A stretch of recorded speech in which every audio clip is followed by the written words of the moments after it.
અરલે ભિક્ષા લીધી નંદરાણી કંજન ઢાલ ધરાયો.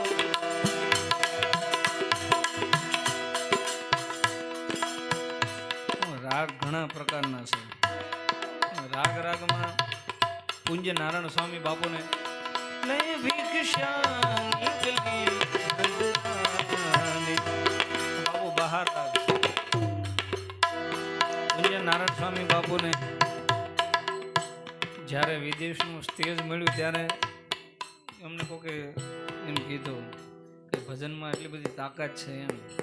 તો એ કે અત્યારે તડકો છે ને વરસાદ લાવી ગયો ત્યારે નારાયણ સ્વામી બાપુએ ભજન ગાયું ને ખરેખર વરસાદ આવ્યો તો આવું મેં સાંભળેલું છે. મને સત્ય ઘટના પણ એ સત્ય ઘટના છે કે રાગમાં કેટલી તાકાત છે.